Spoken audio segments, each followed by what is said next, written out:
إلى حضرة النبي المصطفى رسول الله صلى الله عليه وسلم آله الكرام وأصحابه. شؤون الفاتحة. أعوذ بالله من الشيطان الرجيم. بسم الله الرحمن الرحيم. إياك نعبد وإياك نستعين. صراط الذين أنعمت عليهم غير المغضوب عليهم ولا الضالين ولا حول ولا قوة إلا بالله.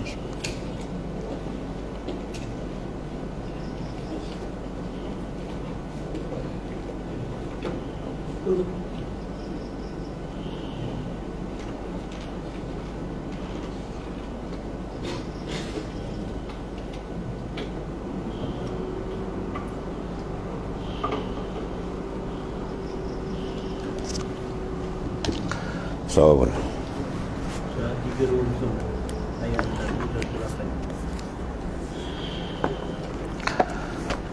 أعوذ بالله من الشيطان الرجيم.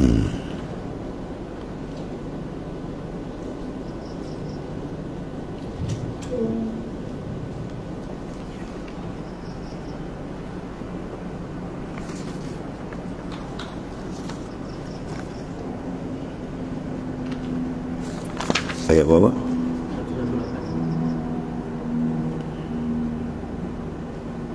Satu 8.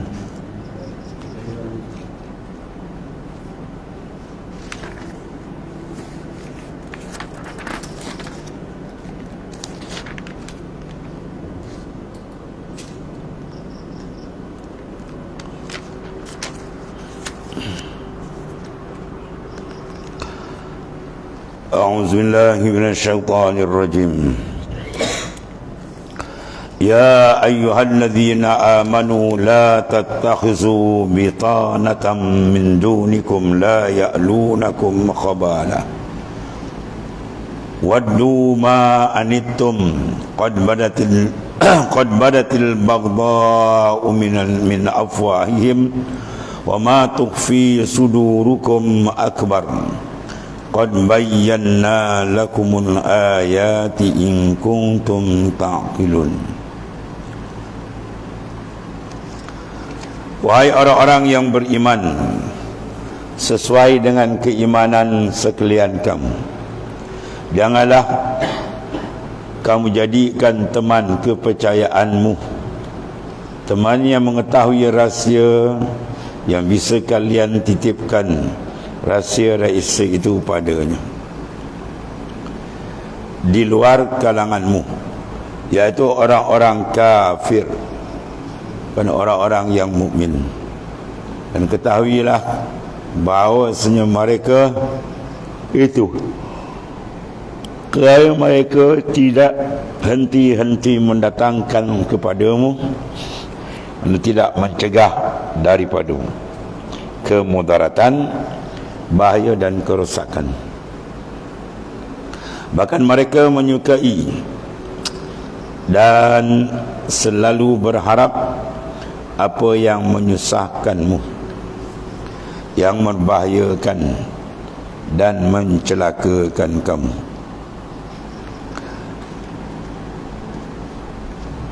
Saling sukanya demikian, semakin suka telah nyata dan tampak kebencian yang tersimpan di dalam diri mereka dari mulut mereka tanpa sengaja, dan tidak diragukan bahawa apa yang disembunyikan dalam hati mereka secara sengaja lebih besar lagi daripada apa yang mereka ucapkan. Sesungguhnya telah kami terangkan atau kami jelaskan kepadamu, wahai orang-orang yang mukmin. Itu ayat-ayat kami yang berkaitan dengan urusan-urusan kehidupan dan kematian. Jika kamu memahami dan mengerti maksud-maksud dan menyedarinya serta mengamalkan sesuai dengan kandungannya.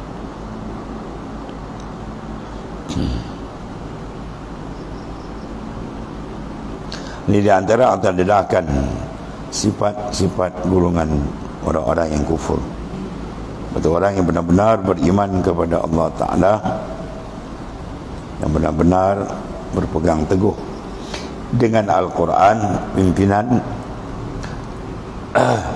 petunjuk hidayat Allah Ta'ala, dan saya mereka tidak akan tertipu dengan golongan kafir yang memang sentiasa mencari jalan untuk menyekat, menghalang perkembangan Islam, khususnya yang telah didedakan dalam kisah-kisah yang lampau zaman baginda sallallahu alaihi wasallam. Mereka sentiasa mencari jalan, mereka tidak boleh dipercayai. Sebab itu kita kena sentiasa berhati-hati.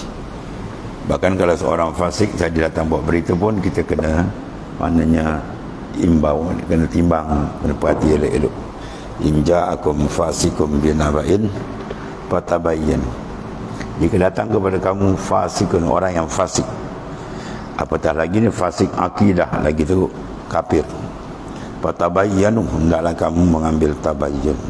Mana kena tengok, perhati, selidik dengan elok, atau di antara jalan selamat.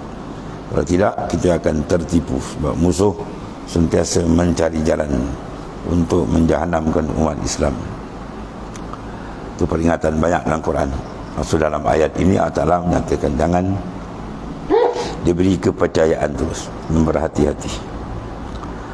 Qala Allah Ta'ala ha antum ulai tuhibbunahum wa la yuhibbunakum wa tu'minuna bil kitabi kullih wa iza laqukum qalu amanna wa iza khalau addu alaikumul anamila minal ghaiz qul mutu bi ghaizikum innallaha alimun bidzatis sudur.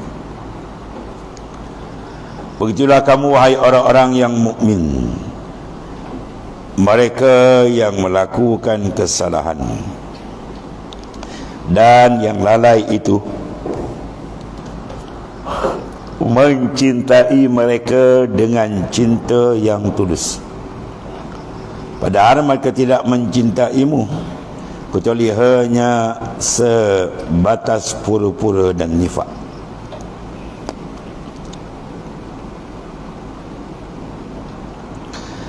Jadi Allah akan dedahkan sifat-sifat hati mereka yang tidak elok, iaitu mereka berpura-pura dalam menterjemahkan kemesraan, kasih dan sebagainya, padahal mereka tidak mencintaimu, ya, bahkan dia musuh dengan umat Islam. Ini sifat-sifat orang-orang munafik, kecuali hanya sebatas sekadar mana pura-pura dan nifak, ya, mereka pura-pura dan nyatakan nifakan hati dia. Kalau yang munafik asli itu sifat dia adalah izharul iman wa idmarul kufrah. Mereka menzahirkan keimanan dan menyembunyikan kekufuran di dalam kalbi mereka. Dan kamu pula tu'minuna bil kitab kulli, beriman kepada kitab-kitab semuanya, iaitu semua kitab yang diturunkan Allah Ta'ala kepada para rasul. Walaupun kitab itu turun pada lain daripada rasul kita Nabi Sallallahu Alaihi Wasallam. Taurat, Injil, Zabur diturunkan kepada Nabi Musa, ya, kepada Nabi Isa, Nabi Daud alaihi wassalam. Tetap kita beriman dengan ia adalah kitab sebenar, walaupun syariat ada, sudah dinasah dan sebagainya. Adapun mereka tidak, mereka banyak golongan munafik dan ahli kitab yang kufur. Mereka banyak membuat penyelewengan di atas kitab-kitab yang telah terdahulu, dan mereka pula tidak beriman dengan kitab kita.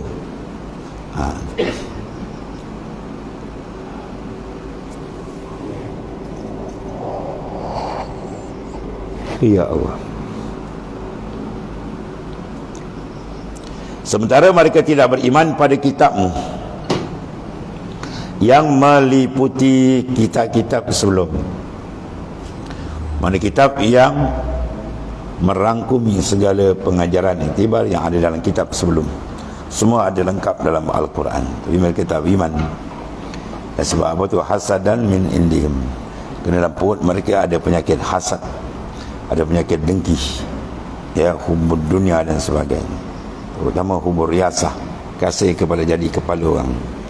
Ya, takut diisytiharkan kenabian, kerasulan baginda Islam, maka mereka rasa mereka akan terjejas daripada pengaruh pengikut dan sebagainya. Ini semua yang menghantui pikiran mereka, sehingga mereka tidak dapat meletakkan mana yang lebih besar, petunjuk ataupun pengaruh mereka. Jadi bagi mereka yang ikhlas macam Abdullah bin Salam, atau ahli kitab yang mahir, dan dia ikhlas, bila dia baca Al-Quran dia tak nak fikir, terus dia beriman.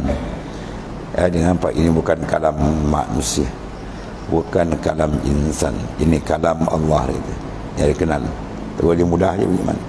Ada spesial yang macam tu, yang hebat-hebat Allah berikan. Dan ada yang sebaliknya, yang penuh dengan hasad, dengki dan sebagainya. Mereka merancang kerja-kerja jahat untuk menyekat seruan Islam yang dibawa oleh Rasulullah SAW.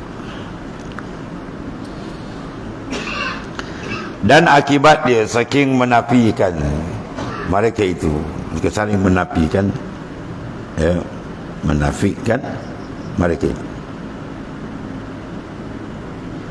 Maka iza laqukum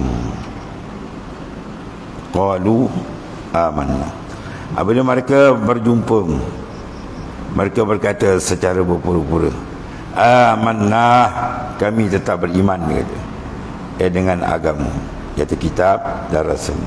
Wa iza khalau, ya, apabila mereka itu menyertai, pergi daripada kalian, ya, maknanya bersama dengan golongan musuh, addu alaihim, mereka maknanya menggigit ujung jari.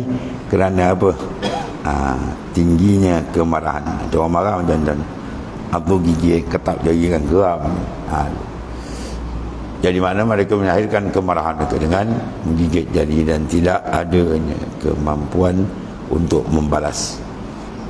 Bila golongan munafik dan lemah, dia tak boleh nak mengambil tindak balas.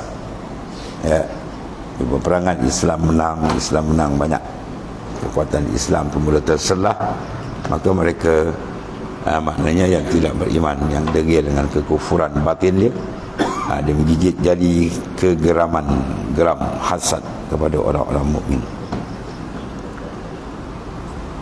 Di mana addu alaikumul anamila minal ghaiz, kerana kemarahan, ya, yang adanya kemampuan membalas.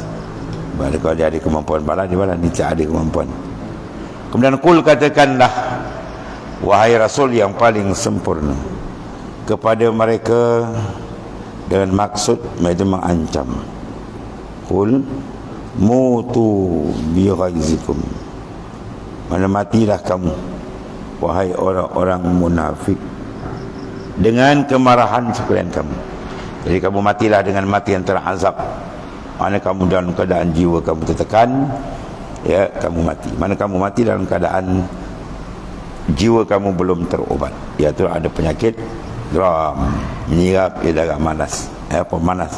Dia rasa panas tak selesa dengan kebangkitan Islam itu sendiri.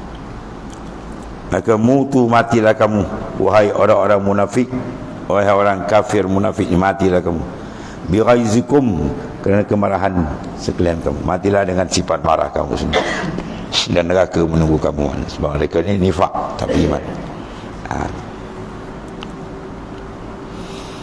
Kerana kemarahan sekalian kamu yang terus bertambah dari hari ke hari, dan seiring dengan meningkatkannya keberadaan agama Islam.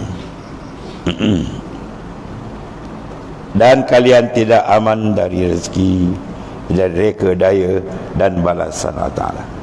Kalau macam mana pun mereka tak boleh mengelak daripada tindakan Allah Ta'ala bagi mengazab mereka di dunia, kan dia kena, apatah lagi di akhirat.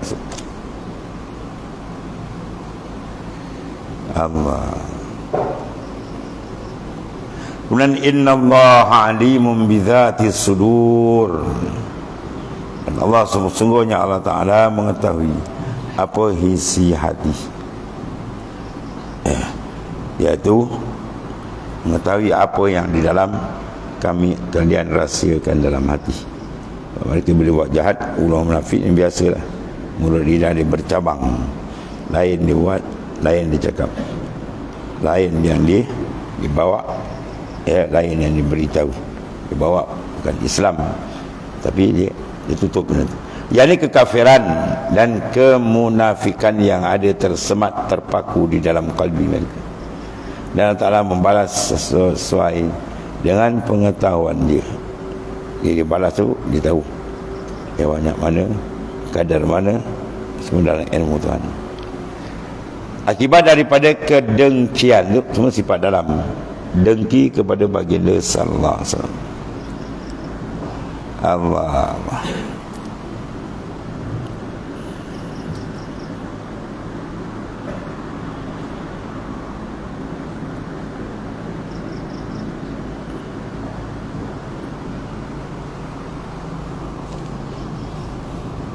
Kerana kemarahan kalian itu yang terus bertambah lagi hari ke hari, sering meningkatkan keberadaan agama Islam. Agama Islam makin bangkit-bangkit, lagi naik sakit hati kerana tidak aman dari reka daya dan balasan Allah SWT.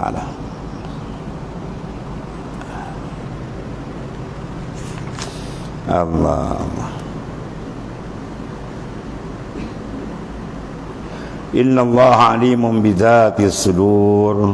Sungguhnya Ta'ala Maha mengetahui segala isi hati, mengetahui apa yang mereka rahsiakan dalam hati, yakni kekafiran dan kemunafikan. Dan Allah Ta'ala membalas sesuai dengan pengetahuannya, dan tidak sesuatu pun lepas daripada pengetahuan Allah Ta'ala.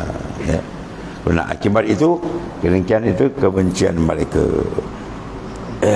Ya itulah Allah nyatakan, im tamsaskum hasanatun tasukum, tasuhum, wa in tusibkum sayyi'atun yafrahu biha. Kemudian kalau Ta'ala, innallaha alimun bidzati in tamsaskum hasanatun ila akhir ayat. Sadaqallahu alazim.